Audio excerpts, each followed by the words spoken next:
Hola, ¿qué tal? ¿Qué tal, hermanos y hermanas? Repito el chiste para los de YouTube. Que hoy me he venido muy cristiana, parecemos testigos de Jehová, de hecho, con Paola. O sea, hoy... Creo que tengo el cuello demasiado largo. Hay demasiado tela sobre mi cuello. Sí, estamos como muy religiosas. Estamos aquí reunidos todos para hablar de la palabra del Señor. Friedrich Nietzsche, filósofo esencial dentro de la filosofía. Nietzsche ha muerto. Sí, porque Dios le devolvió el balazo. Le devolvió el balazo. Bueno, pero nosotros no lo hemos matado. Nosotros no lo hemos matado. No. Lo mataron antes de nosotros. Ya venía muerto el hijo de puta ya. Pero qué temón, me encanta este tema, estoy muy contenta. Quizás yo desde la filosofía no tengo tanta, evidentemente, información como Paola, pero la muerte de Dios es la muerte del Padre. Entonces también, bueno, desde el psicoanálisis lo veremos un poco también desde ahí. ¿Y quiénes somos? Somos Paola Fernández, para los que sois nuevos, que ahora preguntaremos quiénes son nuevos, porque veo caras nuevas. Paola Fernández, que es filósofa y doctora en educación, y ahora profe de la UE. De la UAP. Perdón, de la UAP. Y yo soy Flor Franco, psicóloga, psicoanalista, y doy clases en el Sagrat Cor, pero bueno. Y ya. Quiero entrar en el tema. Ya nos presentamos. A ver, yo quiero entrar.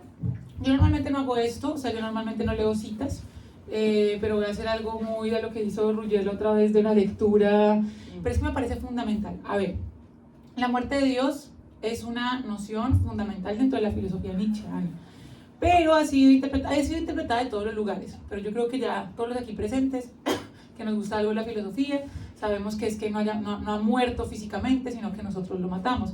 Pero la primera vez que aparece este texto, esta afirmación, fue un texto que se llama La Gaia Ciencia, que voy a hablar un poquitico de él, que un poco traje el libro que no vieron, que Zaratustra también lo cuenta de la muerte de Dios, pero quisiera leer una cita que es un tris larga, ¿me lo permiten? Pero aquí es donde aparece por completo la noción de la muerte de Dios y ya luego se desarrolla muchísimo más. ¿Vale? Entonces, voy a tratar de hacerlo enunciando. Es que pensé la vez que intervino Ruggiero y no tengo esa voz. Pero bueno, lo intentaré. Este es el parágrafo 125, es uno de los parágrafos más importantes de la Gaia. El loco. ¿No oísteis de aquel loco que en pleno día corría por la plaza pública con una linterna encendida, gritando sin cesar: «¡Busco a Dios!». Como estaban presentes muchos que no creían en Dios, sus gritos provocaron risa. «¿Se te ha extraviado?», decía uno. «¿Se ha perdido como un niño?», preguntaba otro. «¿Se ha escondido? ¿Tiene miedo de nosotros? ¿Se ha embarcado? ¿Ha emigrado?». Y estas preguntas acompañaban risas en el coro. El loco se encaró con ellos y clavándoles la mirada exclamó: «¿Dónde está Dios? Os lo voy a decir, le hemos matado, vosotros y yo, todos nosotros somos sus asesinos. Pero ¿cómo hemos podido hacerlo?». Esta parte que viene es más linda. «¿Cómo pudimos vaciar el mar? ¿Quién nos dio la esponja para borrar el horizonte? ¿Qué hemos hecho después de desprender a la tierra de la caverna de su sol? ¿Dónde lo conducen ahora sus movimientos? ¿Ahora lo llevan los nuestros? ¿Es que caemos sin cesar? ¿Vamos hacia adelante? ¿Hacia atrás? ¿Hacia algún lado? ¿Erramos en todas direcciones? ¿Hay todavía un arriba y un abajo? ¿Flotamos en una nave infinita? ¿Nos persigue el vacío con su aliento? ¿Nos sentimos frío? ¿No veis de continuo acercarse la noche cada vez más cerrada? ¿Necesitamos encender las linternas antes del mediodía? ¿No oís el rumor de sepultureros que entierran a Dios? ¿No percibimos aún nada de la descomposición divina? Los dioses también se descomponen. Dios ha muerto, Dios permanece muerto y nosotros le dimos muerte. ¿Cómo consolarnos nosotros, asesinos entre asesinos? Lo más sagrado, lo más poderoso que había hasta ahora en el mundo ha teñido con su sangre nuestro cuchillo. ¿Quién borrará esa mancha de sangre? ¿Qué agua servirá para purificarnos? ¿Qué expiaciones, qué ceremonias sagradas tendremos que inventar? ¿La grandeza de este acto no es demasiado grande para nosotros? ¿Tendremos que convertirnos en dioses o al menos que parecer dignos de los dioses? Jamás hubo acción más grandiosa y los que nazcan después de nosotros pertenecerán a causa de ella a una historia más elevada que la que fue nunca historia alguna. Al llegar a este punto cayó el loco y volvió a mirar a sus oyentes. También ellos callaron, mirándole con asombro. Luego tiró al suelo la linterna, de modo que se apagó y se hizo pedazos. Vine demasiado pronto, dijo él entonces, mi tiempo no ha llegado. Ese acontecimiento inmenso está todavía en camino, viene andando, más aún no ha llegado a los oídos de los hombres. Han menester tiempo el relámpago y el trueno, la luz de los astros, ha menester el tiempo, lo han menester los actos, hasta después de realizados, para ser vistos y entendidos. Ese acto está todavía más lejos de los hombres que la estrella más lejana, y, sin embargo, ellos lo han ejecutado. Se añade que el loco penetró el mismo día en muchas iglesias y entonó su requiem a Deo, diosa muerta. Expulsado y preguntado por qué hacía, contestaba siempre lo mismo. ¿De qué sirven estas iglesias si no son los sepulcros y los monumentos de Dios? La primera vez que aparece la muerte de Dios. Qué interesante que lo encarne el loco, el discurso. Me recordaba un poco la peli que lo hablamos la vez pasada de nostalgia, porque de hecho la vez pasada hablamos de la nostalgia y la generación de cristal. Y no sé si habéis visto la película Nostalgia de Tarkovsky, que aparece el discurso de Doménico. De hecho, si buscan en YouTube el discurso de Doménico de Tarkovsky, es una pasada, que está inspirado en esto, evidentemente. Y bueno, es un loco que habla en nombre de la verdad de una época. Entonces, aquí digo dos cosas antes de adentrarnos en el tema de la muerte de Dios, en función de lo que acaba de leer Pau. Por una, ¿cómo conectamos esta tertulia con la anterior? Que esto es algo que siempre os debemos a vosotros. A veces nos preguntan la gente, o vosotros mismos, ¿cómo se os ocurren tantos temas? ¿O no tenéis miedo? La otra vez me preguntaban, ¿no tenéis miedo de quedaros sin temas? Y yo como, no, si en el debate ya sale todo. O sea, en el debate es cuestión de parar la oreja y ya están todos los temas siguientes allí, ¿no? Y sois ustedes los que nos dan esas ideas. Bueno, la nostalgia del Padre, la nostalgia de Dios también, ¿no? O sea, un poco ahí hay una conexión. La muerte de Dios no es sin efecto. Y evidentemente hay una nostalgia de esa garantía que Dios representaba, el Padre, para todos, ¿no? En esta época contemporánea, que vamos a ver qué significa esto. Ahora, lo que significa, evidentemente, es un síntoma de una época, una crisis de la civilización occidental, la muerte de Dios. Y creo que el loco está bien que lo encarne, porque el loco habla en nombre de la verdad de una época, de la verdad de un tiempo determinado. Es decir, no importa tanto el dicho en sí, sino la posición enunciativa y lo que representa como verdad de un tiempo determinado. Está muy bien que lo haga a través del loco. Es que finalmente el loco está fuera de las lógicas discursivas, o sea, fuera de las lógicas de la jerarquía de las estructuras, de las instituciones, si nos ponemos en términos un poco más Foucaultianos. ¿Y qué pasa con de lo normativo? Sí, de lo normativo. Exacto. No pasa por el filtro, al menos no todo él pasó por el filtro de lo normativo. Tenemos una charla de la locura, también que hablamos de eso, charla bastante interesante, la pueden buscar en nuestro podcast, La Cuña. ¿Cómo llegamos a la muerte de Dios? No llegamos porque sí. Es decir, que le hayamos dado muerte no pasó de un momento para otro, pasó porque de alguna forma quisimos trasvalorar los valores. ¿Qué va a pasar con Nietzsche? Y vamos primero a la primera palabra de la charla y un poquitico a la explicación de cómo se llegó a la muerte de Dios, porque aquí me siento así como esto es filosofía, esto es Nietzsche. Nihilismo es una corriente filosófica que es, ismo viene de movimiento y la parte de ni es de nada, entonces sería el movimiento de la nada. De alguna manera el nihilismo decía que los fundamentos de la realidad pues eran inexistentes, de alguna manera no había ningún fundamento de la realidad, sobre todo en torno a la moral, al bien y al mal, y buscaba de alguna manera, más que derrumbar las instituciones establecidas, cuestionarlas para de alguna forma llegar a lo más básico, ¿sí? Ahora, el nihilismo podía tender a dos caminos. Podía volverse un nihilismo pasivo y es como, la vida no tiene fundamento, pues la vida es sufrimiento y todo es una mierda. Para allá tendió, por ejemplo, Arthur Schopenhauer, que sería un nihilismo pesimista, y por eso Schopenhauer es como este personaje que es. Y puede tender a un nihilismo activo, y es, si tumbamos todos los fundamentos de la realidad, ¿qué hacemos con eso? O sea, ¿qué hacemos con una realidad, un mundo, un contexto, una sociedad sin fundamentos, sin bases?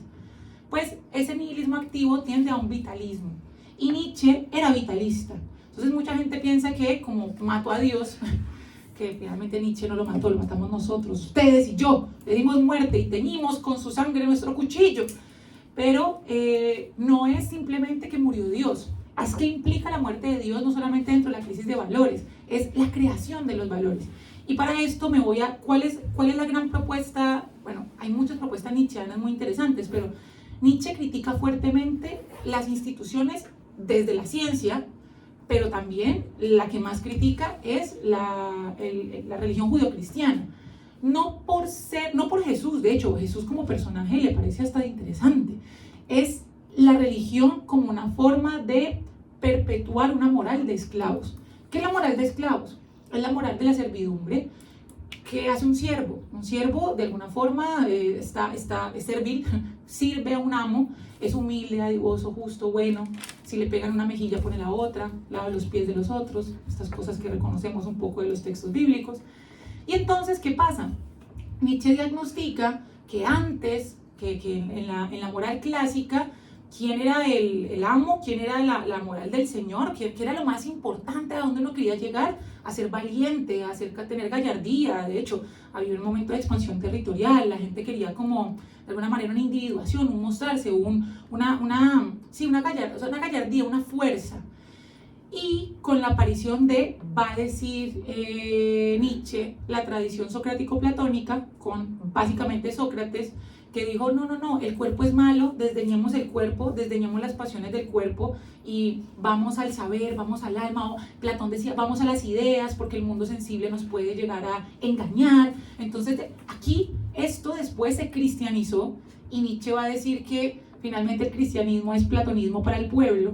Entonces se cristianizó y se le dijo al mundo de las ideas, paraíso, y a las ideas, Dios, y al mundo sensible, tierra, y el cuerpo es la cárcel del alma, y entonces hay que morirse para llegar ¿a dónde? A las ideas, y las ideas ¿quiénes son? Dios, y ahí paré de contar, y el discurso de la iglesia, y nos cambiaron la moral, nos hicieron la primera transvaloración de los valores, nos hicieron que la moral que nosotros considerábamos que era la que podíamos desdeñar, que era la moral de esclavos, fuera la moral predominante, porque uno escucha a una persona, no sé, cuando hablamos de stand-up, uno escucha a una persona que se para al frente a hacer un show de stand-up y dice, hola, me ha ido muy bien, y soy lo mejor en la vida, y todo el mundo muere. Nosotros de alguna manera desdeñamos como al que le va bien, como no lo repelemos, de alguna manera todavía tenemos esa herencia judio-cristiana.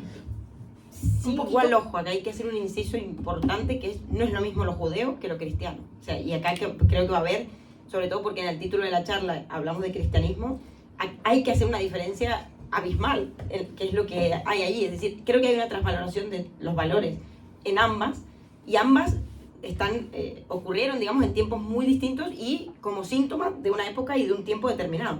Es decir, sí. ¿A qué voy? Bueno, la muerte de Dios se va a dar con el cristianismo. Cuando muere Dios en la cruz, en la famosa escena bíblica del Nuevo Testamento, donde Jesucristo está en la cruz, a nivel del mito bíblico, ya no solo a nivel de Nietzsche, digamos, ya vamos también a la mitología cristiana, que es diferente a la mitología judía, hebrea, del Antiguo Testamento. Por eso está el Antiguo Testamento y el Nuevo Testamento. Porque para los judíos Cristo es un personaje más y no es el Mesías, es como... Claro, y Cristo era judío, que esa es la parte también muy interesante, es decir, el cristianismo emerge como un síntoma del judaísmo mismo. Por eso Cristo evidentemente era judío, no nace porque sí. Y acá va a ser interesante ver cuál es el Dios del Antiguo Testamento, el Dios de los judíos, y cuál es el Dios del Nuevo Testamento y por qué sucede este quiebre de época, ¿no? Esta cuestión de este brote de que es el cristianismo en su raíz judía. Es así. Entonces, ¿qué pasa? Vamos a la historia un poco, ¿no? Antes de decir qué representa la muerte del padre a nivel psíquico, reconduzcámonos un poco a la mitología y veamos que en la época de Cristo, cuando Cristo nace, ya se estaba pensando en que vendría la aparición del Mesías. Fijaros que Cristo era uno de los bebés que fueron a perseguir y buscar, pensando que era el elegido, ¿no? Esta cuestión del niño que venía ya anunciando la buena nueva, el nuevo evangelio. Ya se hablaba de esto en esa época, de hecho se dice incluso históricamente que hubo varios Cristos, solo que en realidad pasó a la historia quizá Jesús, o que Jesús incluso puede encarnar varias personas que en esa época representaron esa misma verdad o ese mismo quiebre en la época, ¿no? La cuestión es que en la época de esta época judía tan extrema, nosotros todos seguramente tenemos en la mente relacionado el judío con un buen comerciante, ¿no? Seguramente porque vienen de los fenicios. Los fenicios fueron los padres del comercio. Y el comercio en el buen sentido, en el sentido de que el comercio, incluso la cultura empieza con el comercio. Incluso el lenguaje es un comercio, es decir, el comercio de palabras. Nosotros todo el tiempo estamos intercambiando palabras, comentarios, opiniones, ideas y tal. Esto surge en una cuestión de, claro, los egipcios intercambiaban madera, necesitaban madera y vendían X a los fenicios y los fenicios tal, y eran muy vivos en esto. Resulta que esto resumidísimo, se acentuó tanto en esa época que el comercio ya dejó de ser una cuestión de puro intercambio en el sentido de yo necesito papa y tú tomate, yo qué sé, y nos intercambiamos esta cuestión, y se acentuó al punto de lo que pasa hoy en día. Yo creo que estamos en una época muy similar a la que vivió Jesucristo, y les explicaré un poco por qué. El comercio se volvió una cuestión muy salvaje, una jungla, un poco de sálvese quien pueda, y aquí se vende todo. ¿Esto qué nos lo representa? La escena fantástica, bíblica, del templo de los mercaderes, en el que Jesucristo entra al templo y saca sogazos a los mercaderes y les dice: habéis convertido mi casa de oración en una cueva de ladrones. Hoy le llamaremos a eso la guerra comercial, y es Trump poniendo aranceles a todo el mundo. Por eso digo, sí, estamos esperando de nuevo la llegada de Cristo. Sí, hoy en día. Arancel. Yo creo que los tiempos de la época es como un péndulo que retorna. O sea, la historia del mundo, el eterno retorno, yo lo creo y el eterno retorno nietzscheano, que aquí está precisamente en el Zaratustra. Exacto, o sea, todo vuelve y se repite otra vez, y estamos repitiendo otra vez historia. Pero hay una cuestión pendular también, ¿no? Como que pasamos de un opuesto del péndulo al otro, y hoy es verdad que estaríamos en el mismo lugar del péndulo que en esa época, en mi opinión, ya lo hablamos en el debate, en la que Jesucristo vivió. Y le molestaba tanto que todo lo espiritual y la cuestión del intercambio más bien humano, se podría decir, y espiritual, se hubiese volcado puramente a lo material y a la cuestión del intercambio per se por las cosas, ¿no? El hecho de esto, convertido mi casa de oración, de la palabra, de la oración, del comunicar, en cueva de ladrones. Pues ya no era comercio, ya era una cuestión de robar por robar, te vendo cualquier cosa, te estafo, ¿no? Cuando el comercio llega un poco a esos puntos, que es muy diferente. Bueno, entonces Cristo viene a representar justamente esta cuestión de hey, ¿qué ha pasado aquí? Es decir, Cristo, por eso el Evangelio del Amor, el Evangelio de la Buena Nueva, viene a decir: hey, esto se nos ha ido de las manos un poco.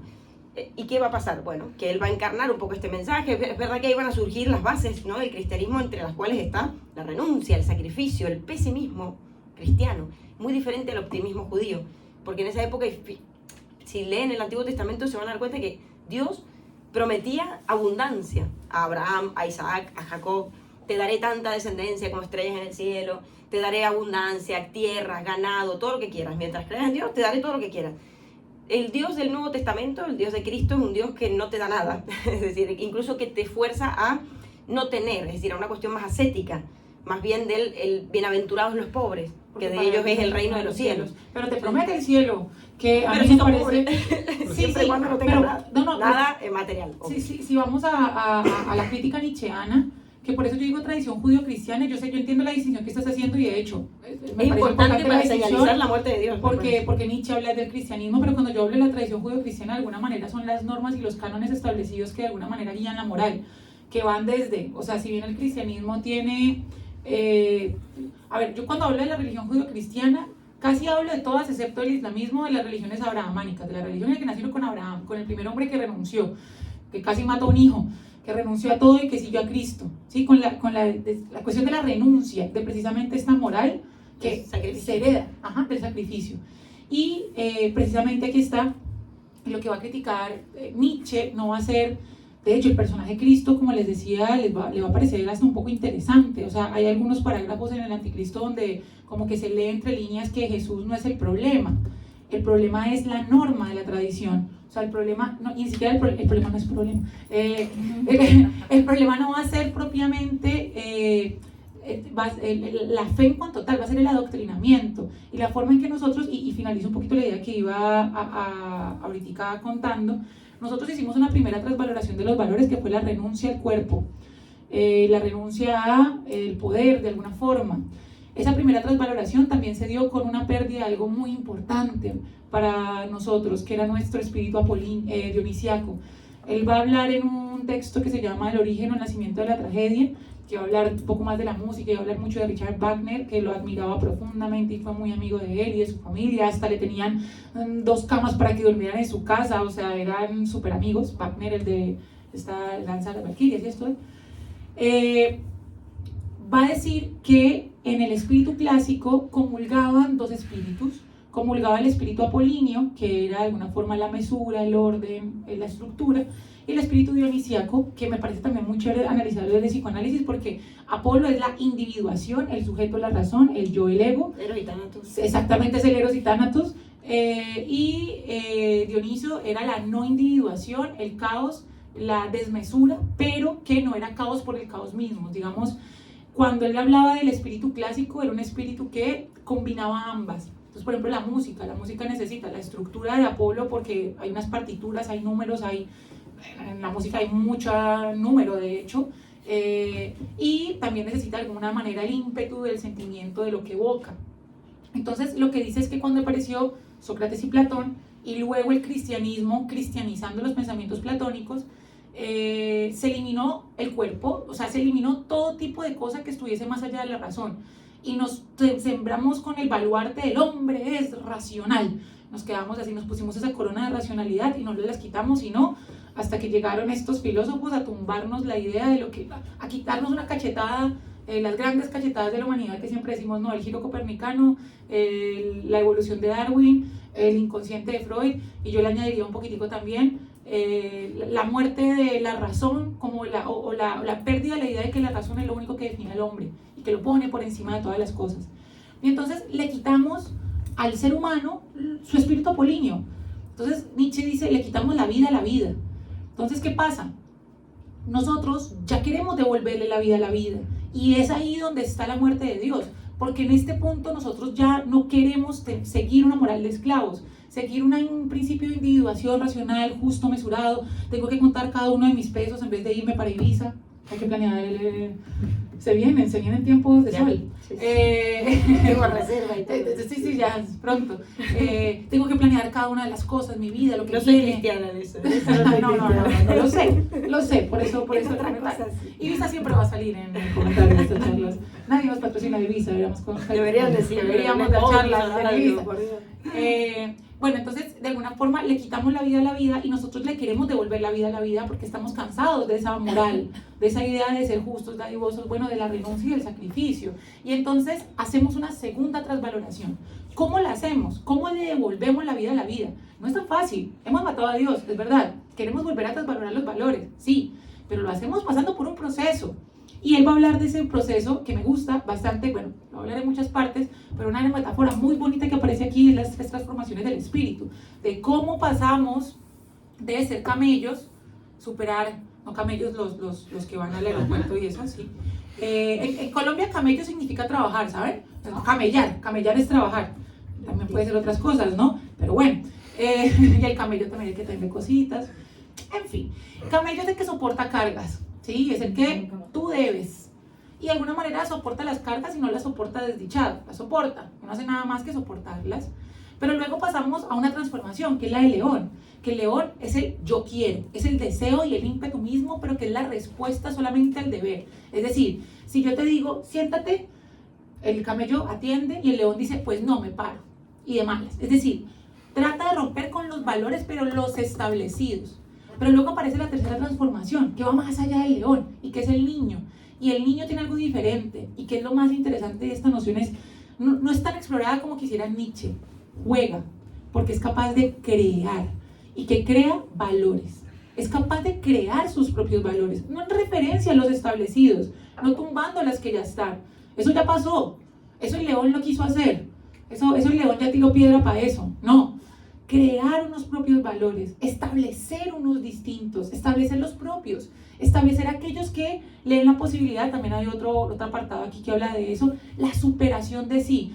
Yo odio que el discurso se vuelva reduccionista, pero si nos ponemos reduccionistas sería un supérate a ti mismo, sé tu mejor versión, pero no nos quedemos con esa versión reduccionista, pero porque ese sería el superhombre. Pero es verdad que Nietzsche a veces llega a esos puntos y en su intento lúcido y brillante, y a mí en mi vida me ayudó mucho a limpiarme un poco de cristianismo, porque hoy en día muchos creemos que no somos cristianos, pero somos más cristianos que antes, muchas veces. De hecho, Nietzsche dice que la muerte de Dios no hace más que reforzar o reafirmar la fe en la moral, y creo que es muy cierto, y explicaré por qué desde el psicoanálisis. Pero sí que, bueno, no sé, bueno, explico por qué esta cuestión de... ¿Qué tantas cosas por la muerte de Dios? Es muchísimo. Es un temazo. Es muchísimo. Explico por qué igual esto, ¿no? De por qué se reafirma la muerte un poco en la moral. Freud va a plantear en Tótem y Tabú, en 1913, un mito que es el último mito de Occidente, que se llama el mito del padre de la horda primitiva, ¿no? En el cual, como les digo, es un mito, o sea, no es algo que ha pasado, pero él se imagina el origen de la cultura, de la civilización, del patriarcado, también, patriarcado, cómo surgió. Entonces se representa la idea de un padre todopoderoso, un poco un dios del Antiguo Testamento, un dios que podía gozar de todas las mujeres y de todas las tierras, y ante el cual sus hijos estaban completamente sublevados, ¿no? Y no podían gozar de nada, no podían hacer nada porque este padre tenía todo el poder. Patriarcado vertical jerárquico. Entonces en un momento los hijos se ponen de acuerdo, los hermanos se unen en justamente en la misión de decir matemos a este hombre para poder vivir. Si habéis visto la película, o la habéis leído el libro, aún mejor, Los hermanos Karamazov de Dostoyevsky, no es lo mismo en el sentido que no se ponen de acuerdo los hermanos, pero está la muerte del padre, ocurre un parricidio justamente por un hecho exactamente igual al del padre de la horda primitiva, que es que un padre que disfrutaba de todo el dinero, toda la herencia, todas las mujeres, aparecen como siempre en las historias de Dostoyevsky, todas las prostitutas, las mujeres bellas, las mujeres no sé qué, todas las mujeres del pueblo, todas el padre se las agarraba y tenía 3 hijos legítimos, uno ilegítimo, que en un momento dicen basta ya, o sea, nos quita toda la mujer, nos quita todo el dinero, matemos a este hombre, ¿no? Y bueno, uno de ellos mata al hombre. En el mito de Freud pasa lo mismo, los hijos deciden matar al padre para poder distribuir el poder, sería la causa, ¿no? ¿Qué pasa? Que lo matan y luego se lo comen, porque era una época, se supone, más cavernícola, donde había canibalismo, entonces se lo comen. ¿Cómo se lo comen? Y lo incorporan. ¿De qué forma? Es un mito, recordemos. Lo comen, se lo comen, lo matan y se lo comen, cosa que antiguamente pasaba, o a veces pasa en el reino animal, que matan a un animal y se lo comen, eso pasa, es horrible, pero pasa. ¿A qué vamos? Es sumamente Como un simbólico mito, incorporarlo. exacto, el mito y la parte simbólica, la metafórica que nos interesa es justamente esa. ¿Qué quiere decir que muera el padre? ¿Qué quiere decir que matemos a Dios? Nosotros lo hemos matado. Para distribuir también ese poder y que no concentre solo una figura todo el poder, porque el Dios del Antiguo Testamento, y por eso creo que es fundamental dividirlo, era un Dios omnipotente, omnisapiente, omnipresente, que todo el tiempo seguía todos tus pasos, que te veía desde todas partes, que todo el tiempo controlaba todo, que era el dueño de la moral, de todo lo que había que hacer. Yo soy el que soy, así se definía Dios en el Antiguo Testamento, o sea, no requería ningún tipo de adjetivo, ni ningún tipo de definición. Era causa de sí mismo. Y de ahí a que, exacto, y de ahí a que en la muerte de Dios, y esto lo podemos hablar enseguida, ojalá nos dé tiempo, surjan un montón de proliferación de identidades contemporáneas. Es decir, cuando ya no rige esta cuestión, que lo hablamos en la charla de la identidad que estabas tú y fue en Diste el clavo, cuando ya no existe este Dios que regula todas las identidades, a partir de esa definición única y unívoca de identidad, se permite hoy en día definirse a cada uno como quiera, ¿no?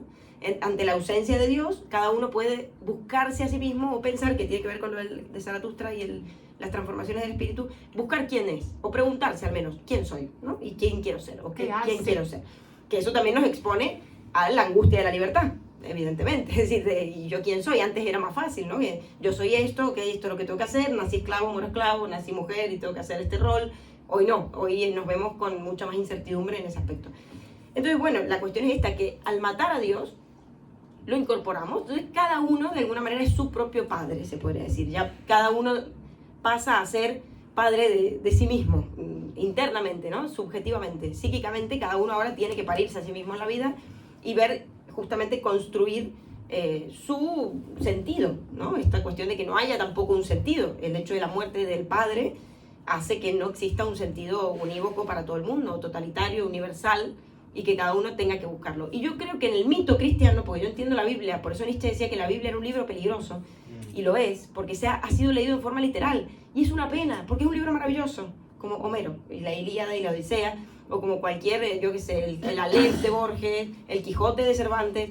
Eso es la Biblia, es poesía pura, con mucho fundamento y seguramente muchos relatos históricos, ¿no?, que ocurrieron, pero a la vez muchas metáforas. Creo que el error, y es peligroso cuando lo leemos literalmente. Ahora, si nos servimos de ese libro como una metáfora, realmente nos da muchísima chicha, no sé, para pensar y cosas.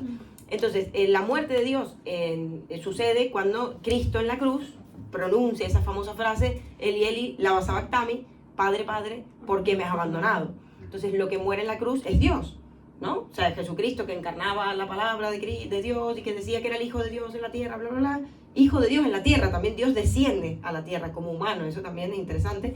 Pero la cuestión es que no aparece ahí Dios. Entonces, lo que Cristo nos demuestra es que no hay Dios. Por eso sí sé que, basado en otro filósofo que no recuerdo el nombre, dice que el cristianismo es el verdadero ateísmo. Porque claro, es que es muy loco que un cristiano crea en Dios. Y por eso el judaísmo rechaza el cristianismo y va a rechazar siempre a Cristo. Porque es justamente lo que nos indica que no hay Dios. ¿Por qué Cristo dice esas palabras? Padre, Padre, ¿por qué me has abandonado? Lo que está diciendo ahí es, no hay Dios. Dios no existe, o sea, Dios no está, Dios ha muerto. La idea de Dios ha muerto. Jesucristo lo que prueba es que no hay tal Padre. Y eso me parece muy interesante. Y en ese... Me apasiona este tema. Es que es muy chévere. Y precisamente, claro, los judíos pues desdeñan a esa idea de este Mesías porque no lo consideran el Mesías, o sea, puede ser porque algún son otro optimistas. profeta.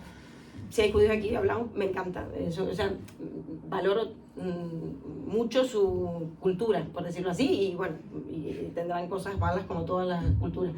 Pero me parece que hay un optimismo muy grande y los fundamentos, los argumentos, ojalá haya judíos aquí, tengo amigos judíos y lo hemos hablado, la tierra prometida, ¿no? Como que siempre hay una cosa ahí de ilusión, del porvenir de una ilusión. Y también el porvenir de una ilusión, citando títulos de... Y eso lo dijo Freud, que era judío, así que me autoriza. de Freud, perdón. Se me fue lo que iba a decir. ¿Qué más? Espérate, va la paloma. Voy a ir con lo anterior que iba a decir antes de eso. No, que los judíos, que también los judíos tienen un sentido de comunidad que me parece muy interesante, y que precisamente, bueno, teniendo como presente solamente el Antiguo Testamento y los 5 libros, los primeros libros del Antiguo Testamento, Génesis, Números, Deuteronomio, Levíticos, Éxodo, de alguna forma, teniendo en cuenta estas leyes, y hay como, no la idea de manera literal, pero digamos como una idea de comunidad muy interesante y muy de, vamos juntos contra todo, precisamente por esta tierra que nos prometieron. Entonces, la muerte de Dios yo creo que genera la crisis de valores, sí, que podríamos leer desde la angustia que puede darle la sensación de libertad. Esto lo habla muy bien Jean-Paul Sartre, que era un existencialista ateo, así como para hacer el paréntesis, el existencialismo es el movimiento de la existencia, que dice que la existencia precede a la esencia, es decir, que en la medida que existimos, que en la medida que estamos en el mundo, somos. ¿Qué significa eso? Que yo me voy haciendo con cada uno de mis pasos. Y hay varios tipos de existencialismo. Hay existencialismo agnóstico, A viene de no, gnosis de conocimiento. Un agnóstico va a decir, no sé si existe o no Dios y puedo o no decidir creer o no, que va a ser por ejemplo un Heidegger.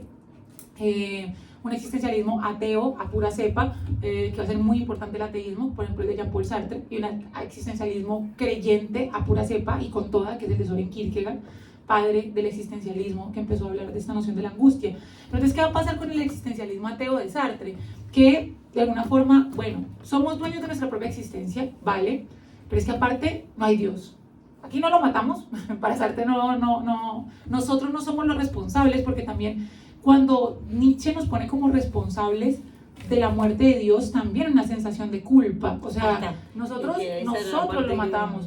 O sea, no solamente no está, no solamente no ha estado, no solamente nunca estuvo, es que nosotros somos responsables de su muerte. Pero esto es fundamental y me parece que es interesantísimo porque es real. O sea, nosotros lo hemos matado en cuanto a lo que representaba como idea en nuestra cosmología subjetiva, ¿no? Es decir, es cierto, cada uno de nosotros lo ha matado, o cada uno que al menos crea que ya no existe Dios en tanto como se lo entendía en el Antiguo Testamento, evidentemente lo hemos matado.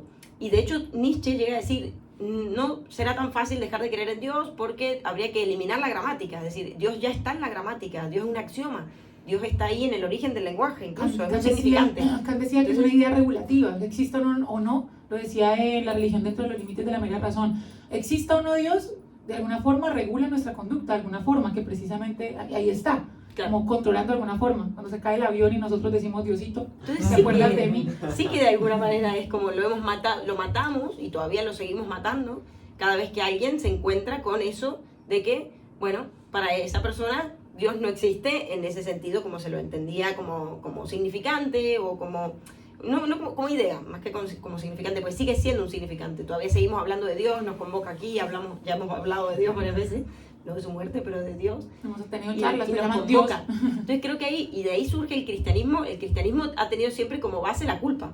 La culpa es por mi culpa, por mi gran culpa, ¿no? Es decir, todo es como por eso ruego a Santa María siempre Virgen. Lo que mueve al cristianismo, y culpa es deuda. Pecaréis por mí ante Dios vuestro Señor. No estudié en un colegio de monjas, pero parecía. Y culpa es deuda, ¿no? Nos sentimos como en falta ante esa muerte. Y también haber visto, y esto es que en psicoanalítico es muy horrible explicarlo en términos lacanianos en el grafo del deseo, pero se puede explicar.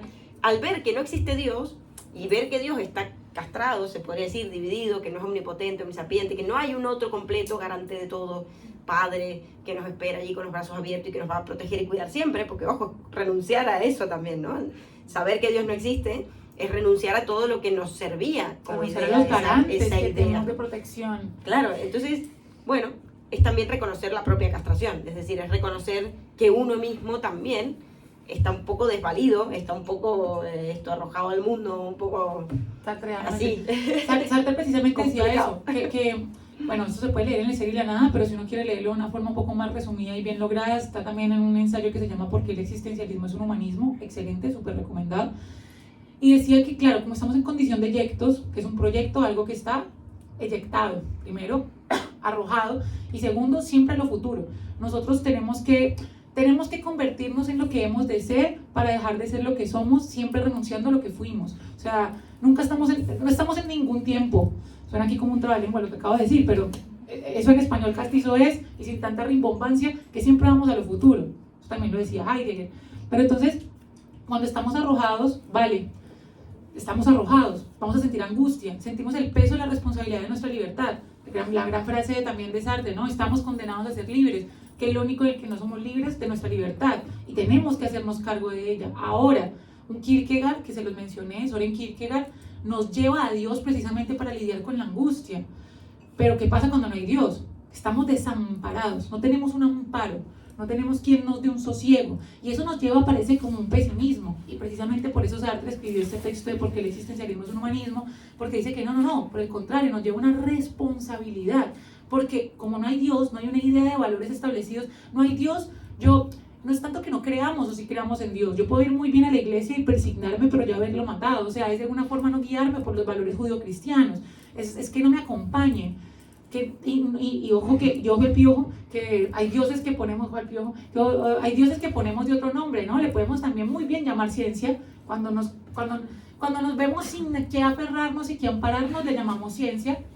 Lo dice la ciencia, se dice, se piensa, se opina. Le llamamos astrología, le llamamos que me lean la mano, le llamamos constelaciones familiares, le llamamos, no sé, le llamamos tecnología, le llamamos capitalismo, le llamamos marxismo, podemos también bien hacerlo, le llamamos ideología. Y entonces, ¿qué pasa? Sartre nos dice, tenemos una responsabilidad frente al otro, que yo siento, Nietzsche, amo cómo escribe, adoro lo que propone, es precursor, es el maestro de la sospecha. Paul Ricoeur, un filósofo hermeneuta, decía en un texto que analizaba Freud, justamente, y dijo, hay 3 maestros de la sospecha, los 3 primeros en dudar de todos los cánones establecidos como estaban establecidos, Marx, Nietzsche y Freud. Ellos son los 3 que revolucionaron la idea de conciencia, la idea de consciente-inconsciente, la idea de economía, cultura, sociedad y la idea de moral. O sea, deconstruyeron el sujeto, le quitaron todo piso, que son los maestros de la sospecha. Y en estos maestros de la sospecha, que está Nietzsche, yo siento que aquí, por ejemplo, en Nietzsche no hay una idea, creo, aunque aquí habla de los amigos y en todos los textos menciona algunas cosas, pero no hay una idea del otro, hay una idea de el yo cómo se construye, del super yo, del superarse a sí mismo, que es el super yo, de aquel que puede ser cada vez más para sí, el que tiene voluntad de poder, la voluntad de poder es el poder ser, pero no hay otro, no hay sociedad. Exacto, y esto del super yo también es lo que queda como resultado justamente de haber incorporado al padre, porque el super yo psíquicamente, desde el psicoanálisis, es esa instancia que es como el policía que todo el tiempo nos dice esto no se hace, esto no deberías hacerlo, puedes tener una consecuencia, si robas te pueden llevar a la cárcel, yo qué sé, no sé, como que no hace falta que venga un otro y nos lo diga, sino que uno ya lo ha internalizado y lo sabe, ¿no? Como internalizar la ley. Porque el Padre representa la ley, las tablas, los mandamientos, ¿no? El Padre, tal Dios, representa eso. Entonces, esta cuestión del asesinato del Padre y de su incorporación es justamente el origen de la civilización y del super-yo, como instancia moral de cada uno, ¿no? Y el otro, y la cuestión del otro, y para ir cerrando, como interesante, ¿no? Porque Nietzsche todo el tiempo da vuelta esta cuestión, que iba a decir antes y me olvidé, yo qué sé, ama al prójimo como a ti mismo. Nietzsche va incluso a hacerle bullying a este tipo de ideología y va a decir, ¿cómo? Ama al prójimo como a ti mismo, ¿no? Ámate a ti mismo y te amarán todos. O sea, le da la vuelta, ¿no? Hay varias que tienen aforismos de estos que me parecen brutales. no sé, no me acuerdo cómo era el otro, ámate a ti mismo y te amarán todo. Hay uno que separé por esto, justamente pensando en esto de la crueldad y de la soledad. El hombre es frente a sí mismo el animal más cruel, y siempre que llame a sí mismo pecador y portador cruz y penitente. No dejéis de oír la voluptuosidad que hay en ese lamento y en esa acusación.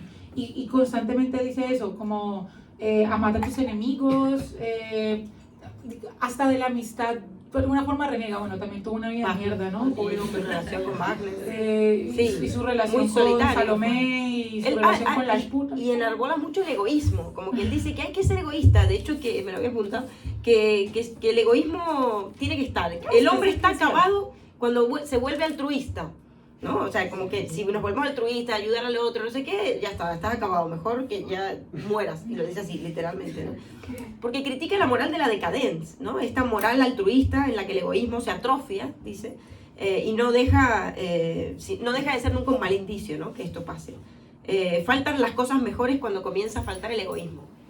Bueno, hoy en día es verdad que estamos en una época que se afianza un poco en estas ideas, ¿no? De egoístas y como un poco leímos muy al pie a Nietzsche, nos fuimos un poquito al carajo, o sea, creo que ya leímos demasiado a Nietzsche un poco. Pero lo mereció. Lo mereció, pero yo creo que en estas sociedades hay que leer otro tipo de postura. Claro, ahí está el tema, ¿no? De hecho, tenía otra cita que era, que yo pensaba, decía, define la época contemporánea, ¿no? La voluntad de ser uno mismo, de destacarse, es propio de toda época fuerte. Bueno, hoy en día, ¿no? Cada uno quiere destacarse, ser original, ser guay, que nos vean, ¿no? Como ser exitoso, famoso, yo qué sé. Como que tiene estas cosas que realmente, bueno, es que no es casualidad. O sea, yo creo que Nietzsche vio y se anticipó a la época que venía. Claro, es que lo vimos cuando pasó el loco. Él dijo, llegué antes del tiempo que quería llegar. Y estaba loco, y murió loco. Y se fue a cada iglesia precisamente. Bueno, sí, claro, de sífilis, pero también pues por situaciones de su vida personal. Hay otra cita que justamente dice esto. En verdad, esto es de Zaratustra, ¿no? Así habló Zaratustra, lo escribió cuando ya estaba llevado de putas por el sífilis. O sea, estaba ya jodidísimo. Hay unas partes súper oníricas. O sea, hay unas partes muy cuerdas, sobre todo las iniciales. Este texto tiene 4 partes, casi nadie llega hasta el final, también porque la parte del final está fumadísimo, como que tiene unas metáforas demasiado random. O sea, de verdad, es como su gran obra, pero él estaba ya un poco malillo. Y esta cita que me gusta, que precisamente de lo que hablábamos. En verdad os doy este consejo: alejaos de mí y cuidaos de Zaratustra, y todavía mejor, avergonzaos de él, puede que os haya engañado. El hombre de discernimiento tiene no solo que amar a sus enemigos, sino también poder odiar a sus amigos. Me encanta, y algo que me encanta de Nietzsche, y que, bueno, porque si bien enaltece un poco el ego y la cuestión del uno mismo, de ser tú mismo y que te importen un poco los demás, sí que me gusta mucho el hecho de que él dice, síganme pero déjenme. De más allá del bien y el mal, o no sé en cuál obra, pero por favor no me crean tanto. Es como, síganme pero no quiero seguidores, es decir, no quiero que se queden enganchados a mí. Si realmente me han entendido, vosotros crearéis su propia moral, crearán su propio sistema ideológico y me superarán. Y esto lo conecto con Lacan y cierro con eso. Lacan decía una frase muy interesante que es, hacer uso del Padre pero sabiendo pasar de él. Es decir, hagamos uso del Padre, recurramos al Padre y saquemos lo que podamos de allí, ¿no? Al Padre como figura, no como el Padre, el papá, sino al Padre como función de la ley, de la moral, de los valores.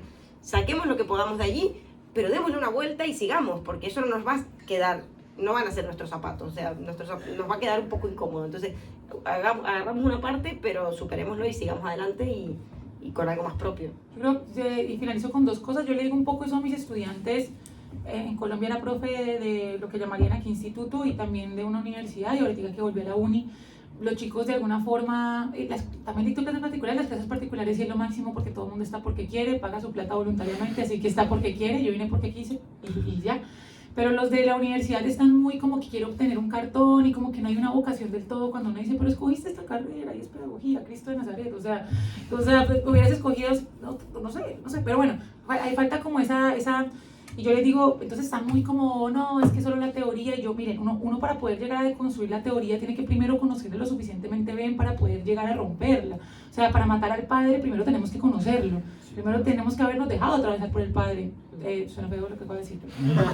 Pero, por ejemplo, no sé, pensémonos algo súper cliché no sé, un Picasso, que es un personaje detestable, pero bueno, primero tuvo una época sumamente figurativa, pintó cuadros figurativos, normal, y luego ya después normal, pues entendido pues como de los cánones de lo que uno puede entender por normal, y luego el padre del cubismo porque fue incapaz de entender las formas, extraerlas, poderlas llevar a lo más mínimo del minimalismo y llevarlas a lo que es el cubismo. Conoció la estructura para poder, se dejó atravesar por la norma para poder llegar a crear.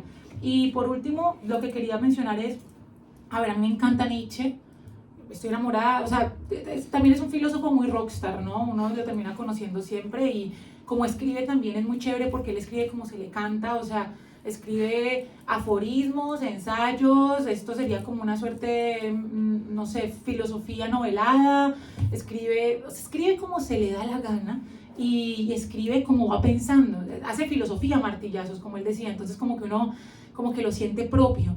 Pero yo siento que en este momento necesitamos una separación de Nietzsche. Necesitamos matar a Nietzsche.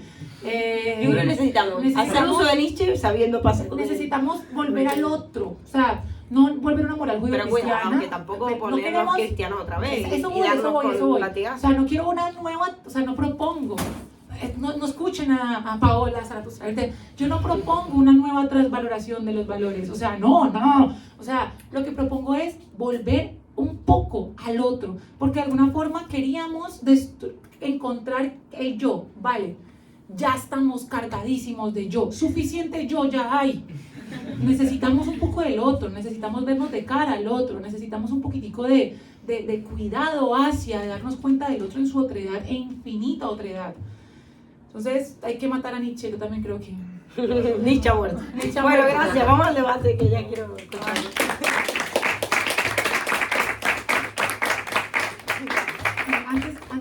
Antes de empezar, les cuento cómo es más o menos la estructura, sobre todo para los nuevos. Esto después se va a subir a Spotify y YouTube para que nos sigan. Nos llamamos Arrabaleras Parlantes con V de Raval. No es un error ortográfico, es porque nacimos en el Raval. Y subimos, si no pueden venir, todas las charlas, esto mismo, lo subimos a Spotify y YouTube.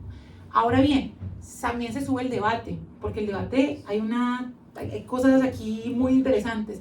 Entonces, si hablan, pues su voz va a aparecer, no va a aparecer su rostro, pero sí su voz, ¿vale? Para que lo sepan. Ahora sí, ¿quién quiere participar? Creo que había levantado la mano. Estabas que te hablabas. Unas cositas. Lo primero, yo quiero explicar cómo entiendo lo que es Dios, porque asociaciones de libros, de cuerpos, para mí, cada persona lleva una pequeña partícula de Dios. Entonces, ¿qué es Dios? Es sincronización, conexión de todas las personas en una dirección. Y antes hacía religión. Vale, rompemos, pero es que lo más importante que Dios, ¿qué es? La fe. La fe es el poder. Y si necesitamos crear nuestros valores, crear nuestras morales para volver otra vez, necesitamos crear la fe. Y tiene que ser sin mitos, sin tonterías, todo grave y ciencia. Claro, yo creo en ciencia, pero no es la fe. La fe es algo encima de ciencia. Y pues algo más, es que de muchas cosas. No, pero gracias, y hace rato que quiero hacer una tertulia sobre la fe. Sí. Hemos hablado. Pasa que no sé si vendrían. Pero bueno, ojalá que sí. La fe, pero si no es religión y no es ciencia, es algo suyo, ¿no? Hicimos una que pronto podría ser más o menos parecida, que fue la intuición y el esoterismo, pero no, es distinto. Fe, yo sé, la fe tiene otro lugar. Sí, me parece fundamental, y de hecho es verdad que ¿qué nos queda después de la muerte de Dios? El nihilismo como enfermedad del espíritu, que es la falta de fe. La fe es poder para sincronizarnos y ir a futuro. Claro, yo creo que Nietzsche diría que el nihilismo como enfermedad del espíritu es la falta de fe. Es justamente la falta de fe. La falta es de objetos de fe. De la fe. Es que hablamos de un objeto de la fe, como el Dios, el Nietzsche, es filosofía. Es como puedes tener la fe como mi filosofía, es mi fe, es mi vida, ¿no? Así que, y todo ahí, vale, pues arreglado, no sé qué, y vale, pues quiero compartirlo. Sí, sí, gracias. Súper. Alguien, si Muchas quieren opinar gracias. alguien, porque no ¿Alguien solo más tenemos que puede- responder nosotras, sino que Si alguien más quiere alguien la palabra. quiere decir algo. Gracias. Es que se han dicho muchas cosas, pero muy interesantes todas. A mí, o sea, en relación a la fe y eso, claro, leyendo a Camus hace poco, era interesante como interpretando a Nietzsche, creo, decía como que para Nietzsche no solo es nihilista el que no cree en la nada, que sería que si eres nihilista de verdad te suicidas.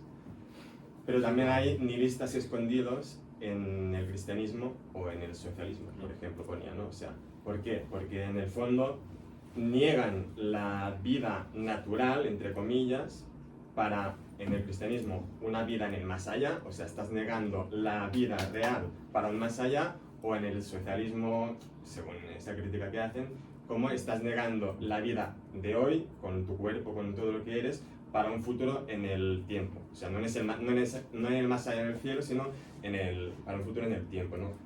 Sacrificas tu vida actual para un más allá en el tiempo, para unas futuras generaciones, ¿no? No sé por qué digo esto ahora, pero por Camus, vale. A mí lo que me interesa, la idea de absurdo, creo que se tiene que ligar mucho con... Justo yo estaba diciendo, voy a traer a Camus, y de hecho traje también al hombre, o sea, quería los dos extremos, el sentido y el no sentido, pensarme desde Camus, el absurdo entendido como el silencio irracional del universo frente a la pregunta por nuestro sentido, y que nosotros sigamos siendo igual de idiotas de seguir preguntando. Y precisamente el sentido se encuentra aquí en Víctor, un poco también en la fe, la creencia que algo puede seguir. Estas dos posturas puestas frente a la crisis de los valores. Claro, Bueno, es eso, y al final es como... Se va el tiempo y uno no termina diciendo todo lo que quiere decir. La idea de absurdo, o sea, en el fondo es, ante el absurdo no caes en el nihilismo, sino también la idea esa de compartir algo, de buscar algo. Camus no sé, estoy haciendo una apología a Camus que flipas, pero porque me ha gustado lo que he leído. Camus no niega tampoco del todo la naturaleza humana, no es del todo existencialista, cree que hay algo, y lo explica él diciendo que si te revelas es porque hay algo previo, hay algo natural en ti, y por eso te tienes que revelar, porque si fuéramos puramente construcción lo aceptaríamos todo, nos podrían esclavizar y no nos revelaríamos, ¿no? O sea, hay algo natural. Y creo que quizás eso en común, que podría ser la fe, es al final es buscar aquello de la naturaleza humana, si se puede hablar de eso, en común que tenemos, que puede ser la falta o la debilidad, y no tanto desde una posición nietzscheana, que quizás es como yo superar al hombre, sino hacernos más hombres, en el sentido más humanos, que quizás con esto el cristianismo es más compasivo, que es muy, muy importante el sentido de compasión en la vida, de entender que todo el mundo tiene sus faltas, tiene su tragedia, y lo mejor para combatirla no es intentar cerrarte en ti mismo, sino compartirla, y porque justamente es eso lo que tenemos en común, la idea esta de tragedia, de la tragedia que es preguntar al mundo el sentido y que no te conteste, ¿no? Bueno, iba a decir algunas, pero se me ha ido, pero bueno. Sí, Camus, bueno, aquí nos podemos sentar una charla de Camus sobre el sentido, pero Camus es una delicia, lean el mito de Sísifo, y después si pueden El hombre rebelde, una delicia de leer. El hombre rebelde. Sí. Muy bien, ¿alguno más quiere decir?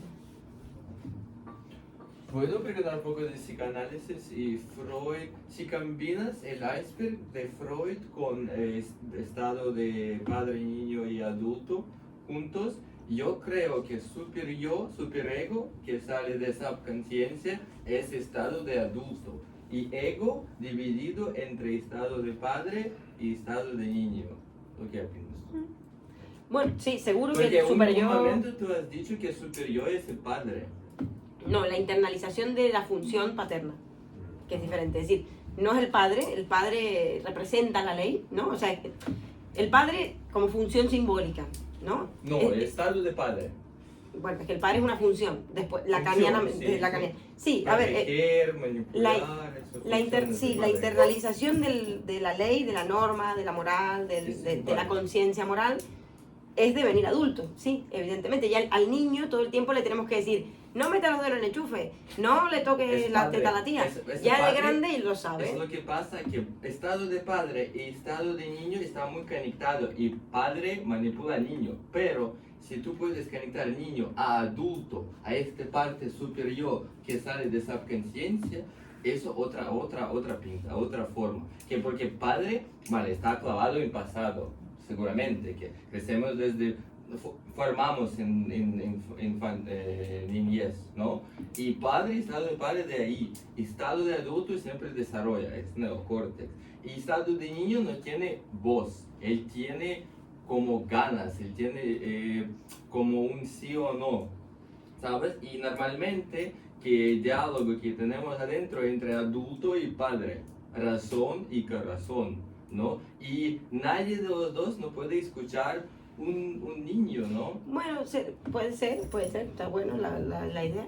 Padre y has dicho padre y adulto, bueno, No, es es un poco lo mismo. En el sentido del adulto como responsable, lo que importa no, al es final padre. Adulto es razón, es neocórtex. Tenemos ese neocórtex, sistema límbico y cerebro Bueno, reptil. no nos pongamos tan Todo me parece no juntar, hace ¿no? falta. Para que sea más grande. Yo hablaría de responsabilidad y de Pero sí, asumir la responsabilidad responsabilidad es- de la propia vida. Ya. Eso es ser adulto y eso es ser tu propio padre o es tener un super yo. Ser responsable.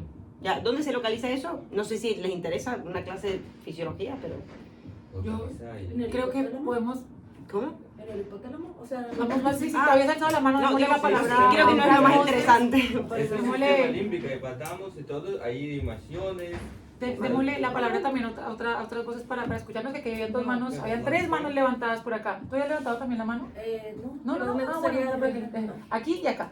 Bueno, es más bien como una pregunta si vosotras desde Claro. la filosofía, partiendo de esta idea de la muerte de Dios, como que veis posible un nuevo camino, ¿no? De esa apertura a la fe desde la filosofía, como si veis que en esta sociedad actual puede haber una crisis de valores o una crisis, bueno, lo que decíais, ¿no? Como que nos hemos vuelto tan individualistas y tan yo, que a lo mejor se han perdido como ciertos valores positivos, ¿no? Que por ese rechazo a la culpa y ese rechazo a los valores cristianos que claramente pues ya hemos visto que nos sirven, ¿no? A lo mejor, pues como que a lo mejor eso nos ha llevado como a un nihilismo un poco extremo.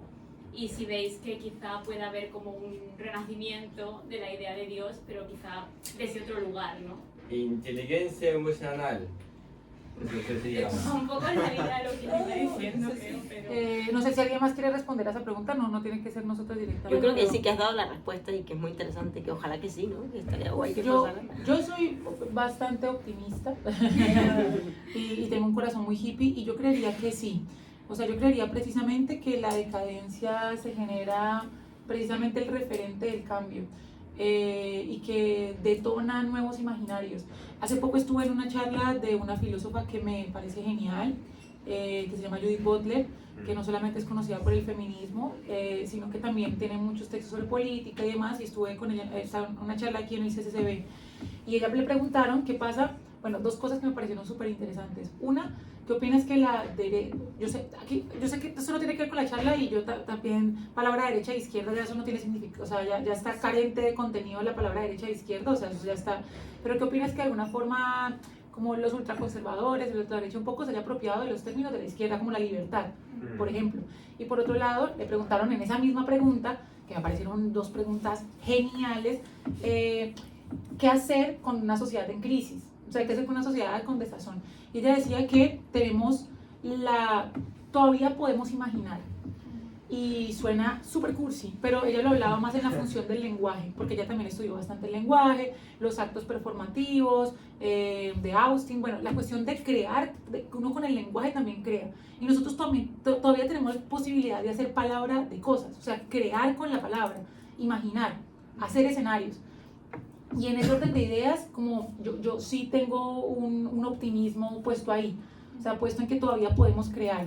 No se nos ha despojado de esa posibilidad, pero pues para eso hay que atreverse a pensar por uno mismo y un montón de cosas, tener la responsabilidad de asumirse como sujeto en el mundo. Yo sí creo que se pueda, no sé. Sí, también. Pero también... ¿Habías? Sí, no, Tú habías levantado la mano primero. Sí, No.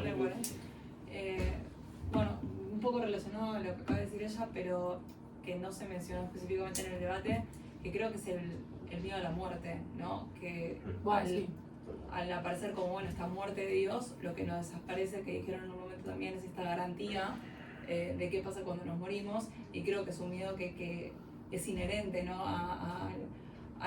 al hecho de que el ser humano sea consciente de que se va a morir.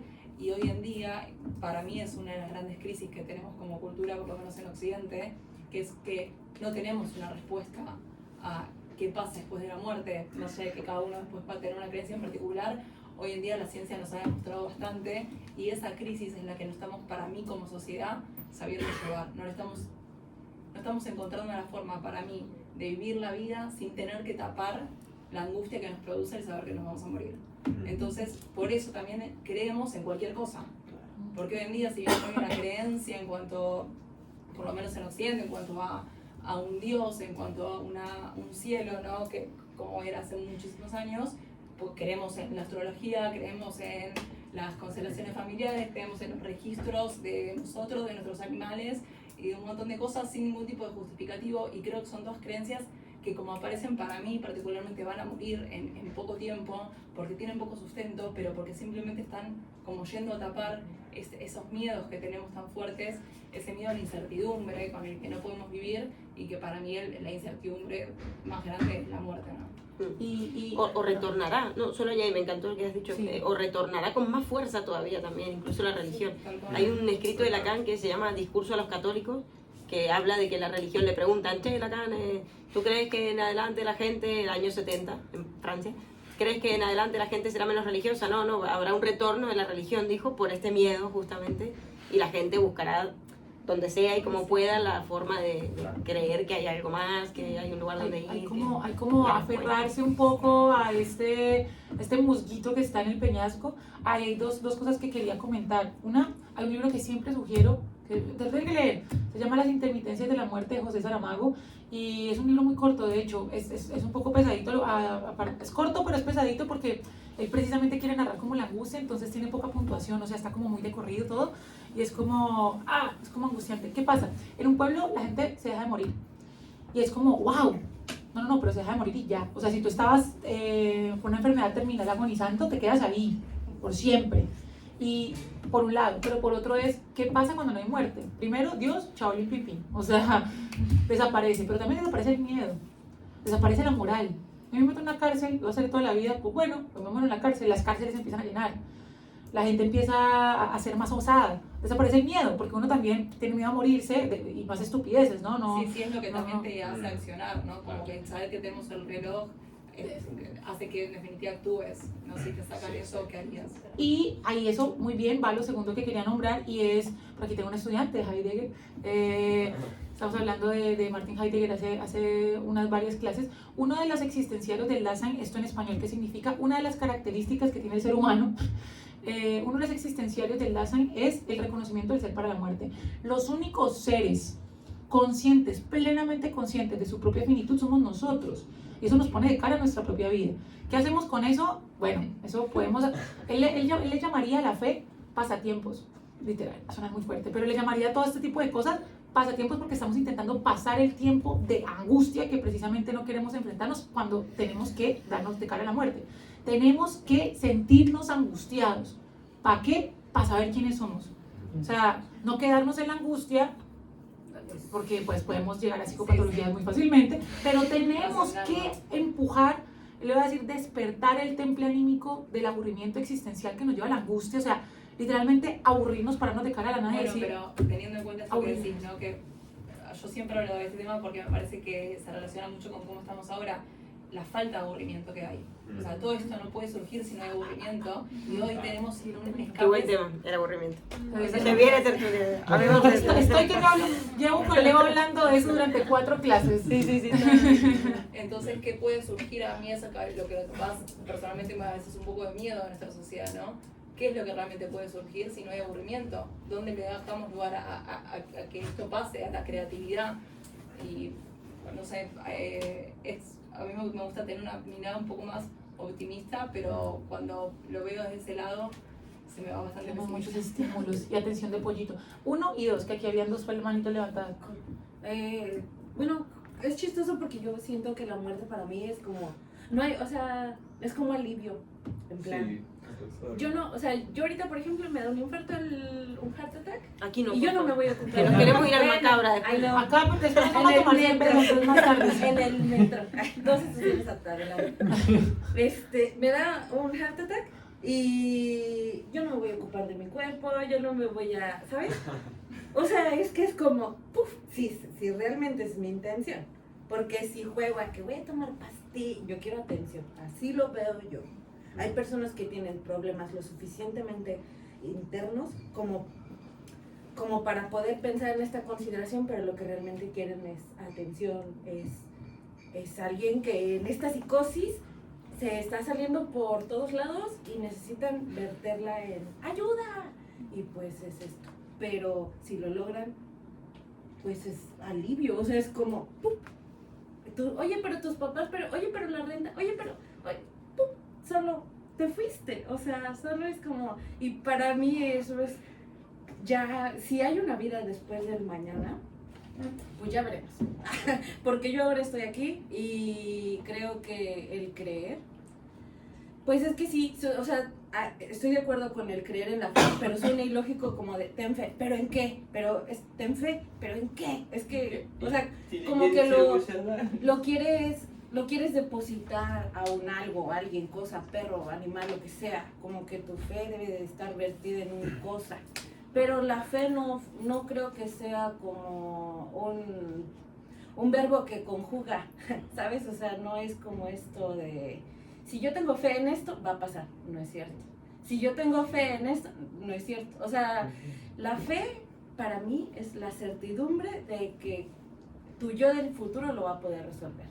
O sea, Mira, perdón, te interrumpo solo un segundo. Tarkovsky, el cineasta, definía la fe como regar un árbol seco. sí, a huevo. O sea, pues es que tú estás ahí y no sabes que nada. Y es así, y la vida es así, y esa neurosis nos mata.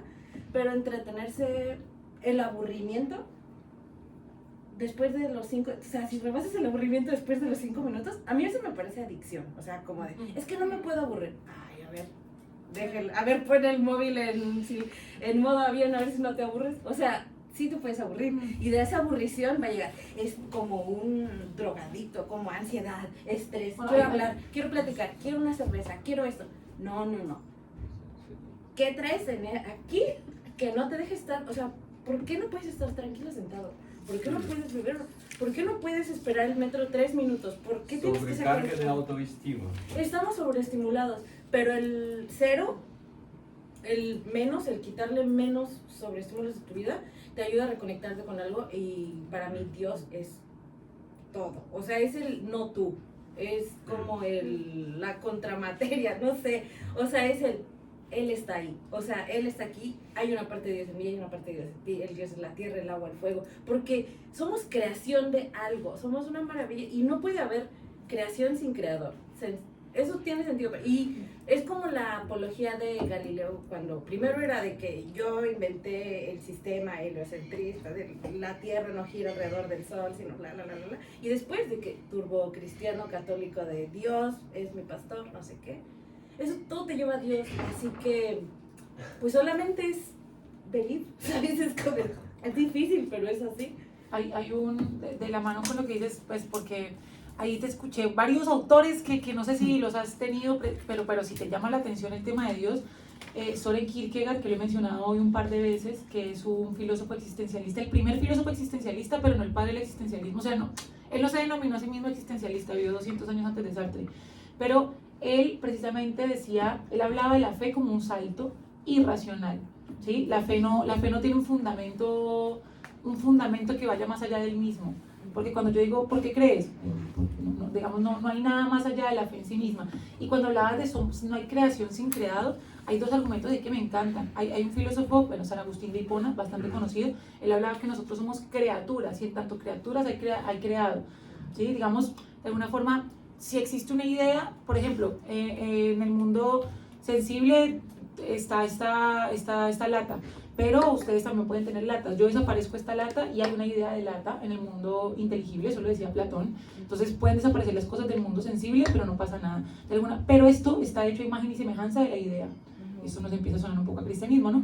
Entonces, de alguna forma, Dios sería la idea, de lo cual representa todas las cosas que aparecen en el mundo sensible, en tanto creadas, porque están hechas a semejanza de, porque tienen referente a una cosa que... Pero ahí viene como una disonancia en la que tienes que creer en cosas que no existen en el mundo sensible. Y Jacobo Greenberg decía que, por ejemplo, el sonido sencillamente existe y todos lo percibimos, pero no existe en un espacio físico. Así que hay una... O sea, es ilógico creer que solo nuestros 5 sentidos perciben todo nuestro lo que sea que estemos aquí. Nuestra experiencia, no sé, en la vida. O sea, somos más que materia y... Hay varias Aquí había una, los que no han hablado, los que no han hablado y como Cristóbal, y ahí volvemos a... y ella también levantó la mano nuevamente. Vale, entonces 1, 2, 3, 4 y terminamos. Y nos vamos a tomar Si no, cerveza. es infinito. Pero el debate estamos todos, ¿no? Sí, sí, El sí. debate es como... No, pero para llevar más o menos No, una hora. hay Pero un este no momento- es debate participativo, ¿no? Hubo un momento en donde lo llevamos así como debate a la de sálvese quien pueda y a la larga todo el mundo termina gritando y nadie se escucha. Entonces... Solo el orden, solo respetamos Sí. el orden de la mano. Solo tratamos que las personas traten de, si tienen alguna idea, poder dejarles que participen y poder ser lo suficientemente eso como compasivo, como, no, la palabra no es compasivo, como incluyente para que todo el mundo que quiera poder manifestarse se manifieste. Gente la busca. Respetuoso. Buscan la fe, gente busca la fe. A mí me gustó que se tomara este tema de la angustia en la muerte, porque creo que Nietzsche da de alguna manera una fórmula ahí, ¿no? Para justamente no tener esta angustia, que es la del eterno retorno. O sea, en Nietzsche realmente esta idea de que todo se vuelve a repetir es de algún modo una idea de que no llegamos a esa muerte, ¿no? O sea, su preocupación es más por la vida Que que por la muerte. Sí. Y por eso también el vitalismo de Nietzsche, ¿no? También, bueno, entender que esa angustia de la muerte es bastante cristiana, ¿no?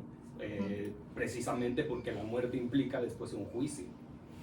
Y por eso es que puede dar miedo a la muerte. También, bueno, mencionar, y esto ya muy personal, porque soy mexicano y el tema de la muerte allá es como muy...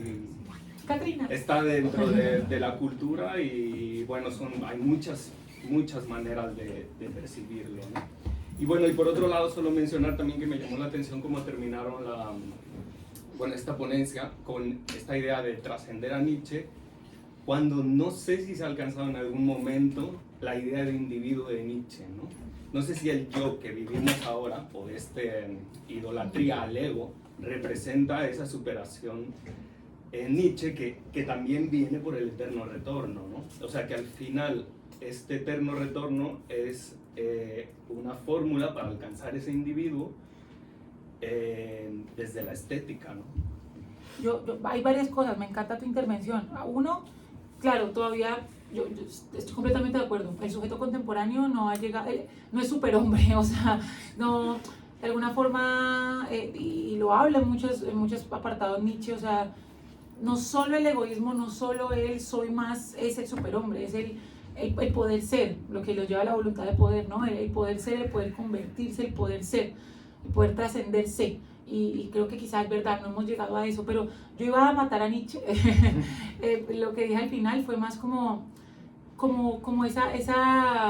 ese culto al yo en general, a nivel como general, porque yo, digamos, leyendo bastante Nietzsche, nunca veo a otro, en Nietzsche no encuentro al otro. Entonces me parece que una sociedad que cambie, o sea, una sociedad, necesitamos volver al otro. Sí, que Judith Butler está genial, ¿no? Sí. Sobre todo por el tema de la vulnerabilidad, ¿no? O sea, reconocernos como vulnerables es también reconocer la necesidad del otro, ¿no? Mi director de tesis, pues, así estoy haciendo una paréntesis muy random mi director de tesis es un excelente escritor de aquí catalán, es filósofo, se llama Joan Carles Melic, y tiene un libro que se llama La condición vulnerable, mi director de la tesis doctoral, y es un librito súper chiquito, y habla mucho de eso, de nosotros solamente podemos, o sea, la condición más humana es sabernos atravesados por el vulnus. Tenemos una charla de la vulnerabilidad, sabernos atravesados por el vulnus, que el vulnus es, estamos atravesados por el otro. Eso es lo más humano, saber que estamos condicionados a quién, a un otro. nos va a uno a hacer daño. Y el eterno retorno, que me encanta que lo hayas traído y que lo medio mencionamos, pero no lo abordamos del todo, nos lleva a otra angustia, la vida. O sea, ya la angustia no es la muerte, la angustia viene a ser la vida también, porque ¿qué pasa si yo les digo aquí, hagamos el ejercicio mental, vamos a repetir nuestra vida hasta el sol de hoy, como la hemos llevado, con triunfos y fracasos, todo hasta el sol de hoy? ¿Es una bendición o una condena? La condena. Claudia dice que condena. Entonces, ahí no está, no, aquí no está el superhombre. Bueno, ¿por qué? O sea, porque llevamos una vida que no merece ser vivida. Bueno, pero es una condena si ya la has pasado, si eres consciente de que a partir de ahora va a ser, si ya has tomado otro tipo de conciencia. Claro. No, porque en este caso sería no tanto atravesado por la conciencia, sino de alguna forma esta vida va a volver a conectarse con la misma exactamente vida, no, tanto sin o no conciencia, puede que no nos demos cuenta de que teníamos esa misma vida, puede que no, hemos llevado una vida hasta ahora que queramos repetir, o sea, que nos sintamos tan la que podemos querer repetir. Sí, pero me refiero que si pongamos que soy consciente de que se va a volver a repetir, quizás tomo más participación para que sea más amena. A lo mejor por ahí dicen que el trauma de nacer, ¿no? Porque pues en el budismo, como nunca mueres, tu vida está condenada a repetir ¿sabes? Como fui un hijo de puta con mi mamá, la siguiente vida, mi madre es lo todo, ¿no? La siguiente vida le pega porque se le olvidó. No sé, o sea, recordarlo es difícil. Bueno, yo lo veo así. Me lo anoté como tema porque me parece interesante. El eterno retorno, la repetición. ¿Quién tenía lo que...? No, pero... Cristóbal. ¿Cristóbal? Un poco de inteligencia emocional. Espera, ¿Cristóbal? Yo sí, pero no sé si alguien había antes. Sí, creo que tú eres primero, Cris. Creo que no. Ibas tú, Antes de los que... después. Ajá, sí. Iba a hablar algo de la fe, ¿no? que de alguna forma creo que es esencial para la psyche, para la mente humana, ¿no? De alguna forma, porque estoy hablando un poco porque ya me olvidé de algo de lo que dijo. Claro, o sea, de alguna forma hemos depositado la fe en Dios, ahora como un poco más la fe en nosotros, como en el yo, pero realmente si traes un poco a lo que es la fe, es esencial para la vida porque de alguna forma yo no tengo una certeza, o sea, la fe viene como un poco parecida a la certeza, porque yo realmente cuando me voy a dormir, yo no tengo ninguna certeza de que mañana todo va a estar ahí. Pero de alguna forma si tengo fe, realmente fe, porque certeza no hay. Si voy al trabajo, puede ser que me hayan despedido, si tengo una relación, puede ser que haya terminado, si alguien haya, o que de repente mi mamá fallezca, o que, no sé, un hijo fallezca. Entonces realmente como no son tanto certezas, sino es la fe, ¿no? Y lo que nos permite también vivir, creo, algo por ahí. Muy bueno, y de hecho me hiciste acordar a la definición que da el cristianismo, si no me equivoco, en el Nuevo Testamento de la fe. Certeza de lo que se espera, convicción de lo que no se ve. Certeza. O sea, ya está ahí. Está la certeza como con la fe. Bastante. De lo que se espera. O sea, de lo que se Exacto. quiere creer. También un poco, ¿no? Como Porque de finalmente, lo que tú conviene. mencionaste ahorita, no, pues Dios es causa sui, o sea, Dios no, al ser causa sui es causa de sí mismo, no está condicionado por, así que Dios no necesita nada más que Él mismo para ser. Yo soy el que soy. Y en ese orden de ideas no hay nada más certero que algo que no necesita de otra cosa, que no está condicionado a otra cosa para ser Él mismo. ¿Qué más certero que eso? Muy bueno. Sí, si se cree, ¿no? Si no, pues no. Muy bien. Por acá y por acá. Y yo quería dar un poco un mensaje de esperanza. Eso, esperanza. Creo Vamos. que tienes la última palabra. La esperanza. ¿Sí? ¿La última? No. Bueno. En el sentido de que, bueno, haciendo un poco broma, Bueno, Dios no ha muerto, Esperanza. Dios no ha muerto por suerte, porque Dios no es que Él nos creara a su semejanza, sino al contrario. Nosotros creamos a Dios a nuestra semejanza, o al menos a aquello que queremos llegar a ser, o nos gustaría llegar a ser. Entonces, en su momento, ¿no? En función, conectando con lo que ella ha dicho, en función de o sea, aquí hay una idea clara que es la relación de lo material con lo ideal, entre comillas, ¿no? En su momento, el Dios cristiano tuvo una función muy importante que respondía también a unas necesidades, ¿no?, humanas, materiales del momento y materiales de la propia naturaleza humana que tenemos nosotros. Y el mensaje esperanzador es que seguimos estando vivos, seguimos siendo humanos, y igual que en su momento encontramos algo que obviamente todo tiene su parte mala y su parte positiva, como el cristianismo. No se puede tachar el cristianismo como si fuera algo malo de por sí, ni algo bueno por sí, todo tiene lo suyo, ¿no? Yo creo que estamos en una época donde, aún un poco nihilista, el nihilismo lo que pasa es que es necesario, pero un tiempo, no se puede hacer eterno. Es como tú puedes ser adolescente un tiempo, pero tienes que superarlo, tienes que cogerte algo necesario. Ese algo necesario tiene que estar en constante crítica, pero esa es la capacidad que tenemos nosotros. O sea, el mensaje esperanzador es eso, de que somos humanos, podemos volver a crear, entre comillas, dioses que ya sean derechos humanos o lo que sean, que nos sirvan de un poco de faro, porque si no tenemos faro, estamos perdidísimos. Pero lo bueno es que tenemos la capacidad de crearlo de nuevo, porque somos nosotros quienes creamos a Dios, no Él a nosotros. Desde un punto de vista es un poquito ateísta, pero que hay esperanza, coño, que no está todo perdido. O sea. Y de Nietzsche, que creo que lo mencioné al comienzo, si bien parte inicialmente de una crítica a la moral establecida, no es un nihilista, no es un filósofo nihilista, es un filósofo vitalista, es devolverle la vida a la vida. Y bueno, sería interesante, ¿no? En la noción de niño ya no es matamos a Dios, sino creamos a Dios. Ah, bueno. Me gusta. Ustedes y yo lo creamos. Exactamente. Y ahora sí, la última palabra y terminamos y vamos al after. Así muy breve, cogiendo el hilo de la esperanza. Me encanta. No sé si vosotras consideraríais como argumento más o menos válido a la hora de defender un poco la idea de Dios el hecho de que a lo largo de toda la historia como que ha habido una búsqueda transversal a toda la humanidad, ¿no? De ese algo más, ¿no? Supongo que también para lidiar con esa angustia de la muerte que inevitablemente nos confronta, y que para mí no deja de ser paradójico que en una sociedad donde se ha negado la idea de Dios como que quizá es una de las sociedades más nihilistas o más negadas a esa idea, que al mismo tiempo pues ha construido como muchos valores en torno a la exaltación de la juventud, la gente mayor se deja de lado, entonces como que también siento que la religión o esa idea de Dios también nos conecta más con aspectos humanos que pueden tener un propósito, ¿no? O sea, simplemente viéndolo desde una perspectiva humanista o de valores que podemos resonar, ¿no? Como que son valores que nos hacen mejores personas. Entonces, no sé, que más allá de que exista Dios o no exista Dios, ¿no? Que quizá esa idea también cumple una función, ¿no? Y también nos alivia esa angustia. Bueno. Sí, yo te estaba mirando el móvil, no porque te estaba escuchando todo, pero pensé justamente con todo lo que decías, quería terminar leyendo un apartado muy pequeño, pero no hay señal.